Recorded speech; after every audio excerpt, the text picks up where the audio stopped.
I'm going to talk about a failure of intuition that many of us suffer from. It's really a failure to detect a certain kind of danger. I'm going to describe a scenario that I think is both terrifying and likely to occur. And that's not a good combination, as it turns out. And yet, rather than be scared, most of you will feel that what I'm talking about is kind of cool. I'm going to describe how the gains we make in artificial intelligence could ultimately destroy us. And in fact, I think it's very difficult to see how they won't destroy us or inspire us to destroy ourselves. And yet, if you're anything like me, you'll find that it's fun to think about these things. And that response is part of the problem. Okay, that response should worry you. If I were to convince you in this talk that we were likely to suffer a global famine, either because of climate change or some other catastrophe, and that your grandchildren or their grandchildren are very likely to live like this, you wouldn't think, interesting, I like this TED Talk. Okay. Famine isn't fun. Death by science fiction, on the other hand, is fun. And one of the things that worries me most about the development of AI at this point is that we seem unable to marshal an appropriate emotional response to the dangers that lie ahead. Okay, I'm unable to marshal this response, and I'm giving this talk. It's as though we stand before two doors. Behind door number one, we stop making progress in building intelligent machines.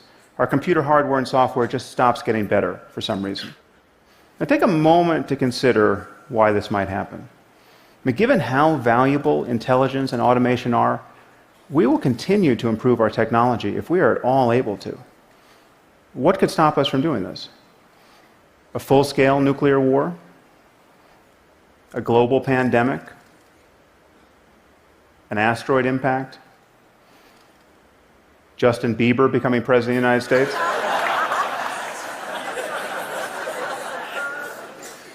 The point is, something would have to destroy civilization as we know it.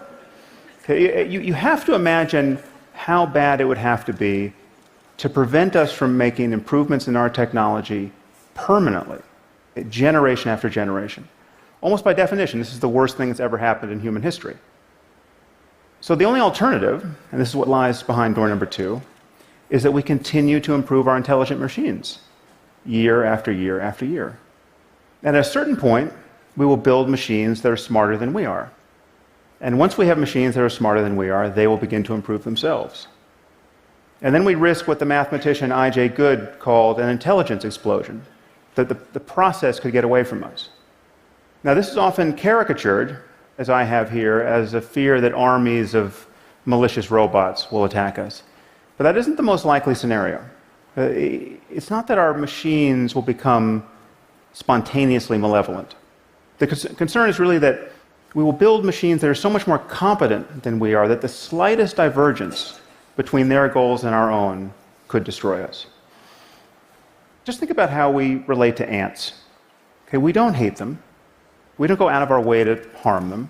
In fact, sometimes we take pains not to harm them. We step over them on the sidewalk. But whenever their presence seriously conflicts with one of our goals, let's say when constructing a building like this one, we annihilate them without a qualm.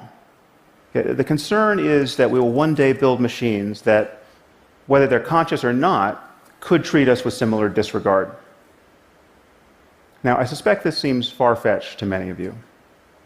I bet there are those of you who doubt that superintelligent AI is possible, much less inevitable. Right, but then you must find something wrong with one of the following assumptions, and there are only three of them. Okay. Intelligence is a matter of information processing in physical systems. Okay, actually, this is a little bit more than an assumption. But we have already built narrow intelligence into our machines, and many of these machines perform at a level of superhuman intelligence already. And we know that mere matter can give rise to what is called general intelligence, an ability to think flexibly across multiple domains, because our brains have managed it, right? I mean, there's just atoms in here. And as long as we continue to build systems of atoms that display more and more intelligent behavior, we will eventually, unless we are interrupted, we will eventually build general intelligence into our machines. It's crucial to realize that the rate of progress doesn't matter. Any progress is enough to get us into the end zone. We don't need Moore's law to continue. We don't need exponential progress. We just need to keep going. The second assumption is that we will keep going. We will continue to improve our intelligent machines. And given the value of intelligence, intelligence is either the source of everything we value, or we need it to safeguard everything we value. It is our most valuable resource. So we want to do this. I mean, we have problems that we desperately need to solve. We want to cure diseases like Alzheimer's and cancer. We want to understand economic systems. We want to improve our climate science. So we will do this if we can. The train is already out of the station, and there's no brake to pull. Finally, we don't stand on a peak of intelligence, or anywhere near it, likely. And this really is the crucial insight. This is what makes our situation so precarious. And this is what makes our intuitions about risk so unreliable. Now just consider the smartest person who has ever lived. On almost everyone's short list here is John von Neumann. I mean, the impression that von Neumann made on the people around him, and this included the greatest mathematicians and physicists of his time, is fairly well documented. I mean, if only half the stories about him are half true, there's no question he's one of the smartest people who's ever lived. So consider the spectrum of intelligence. Okay, we have John von Neumann, and then we have you and me, and then we have a chicken. Sorry, a chicken. There's no reason for me to make this talk more depressing than it needs to be. It seems overwhelmingly likely, however, that the spectrum of intelligence extends much further than we currently conceive. And if we build machines that are more intelligent than we are, they will very likely explore this spectrum in ways that we can't imagine and exceed us in ways that we can't imagine. And it's important to recognize that this is true by virtue of speed alone, right? So imagine we just built a super intelligent AI, right, that was no smarter than your average team of researchers at Stanford or at MIT. Well, electronic circuits function about 1 million times faster than biochemical ones. Okay, so this machine should think about 1 million times faster than the minds that built it. So you set it running for a week, and it will perform 20,000 years of human-level intellectual work, week after week after week. How could we even understand, much less constrain, a mind making this sort of progress? The other thing that's worrying, frankly, is that imagine the best-case scenario. So imagine we hit upon a design of superintelligent AI that has no safety concerns. We have the perfect design the first time around. It's as though we've been handed an oracle that behaves exactly as intended. Well, this machine would be the perfect labor-saving device. It can design the machine, that can build the machine, that can do any physical work, powered by sunlight, more or less for the cost of raw materials. Okay, so we're talking about the end of human drudgery. We're also talking about the end of most intellectual work. So what would apes like ourselves do in this circumstance? Well, we'd be free to play frisbee and give each other massages, add some LSD and some questionable wardrobe choices, and the whole world could be like Burning Man. Now, that might sound pretty good, but ask yourself, what would happen under our current economic and political order? Okay, it seems likely that we would witness a level of wealth inequality and unemployment that we have never seen before, absent a willingness to immediately put this new wealth to the service of all humanity.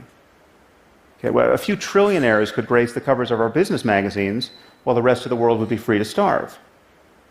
And what would the Russians or the Chinese do if they heard that some company in Silicon Valley was about to deploy a superintelligent AI?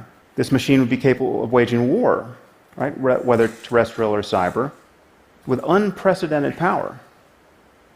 Now, this is a winner-take-all scenario. To be 6 months ahead of the competition here is to be 500,000 years ahead at a minimum.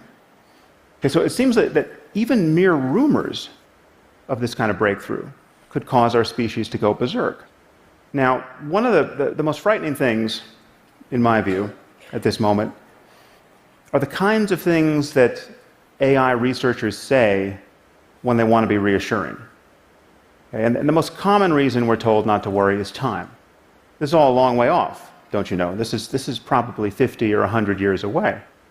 One researcher has said, worrying about AI safety is like worrying about overpopulation on Mars. Okay, this is the Silicon Valley version of, don't worry your pretty little head about it. Okay, no one seems to notice that referencing the time horizon is a total non sequitur. Okay, if intelligence is just a matter of information processing, and we continue to improve our machines, we will produce some form of superintelligence. And we have no idea how long it will take us to create the conditions to do that safely. Let me say that again. We have no idea how long it will take us to create the conditions to do that safely. And if you haven't noticed, 50 years is not what it used to be. I mean, this is 50 years in months. This is how long we've had the iPhone. This is how long The Simpsons has been on television. 50 years is not that much time to meet one of the greatest challenges our species will ever face. And once again, we seem to be failing to have an appropriate emotional response to what we have every reason to believe is coming.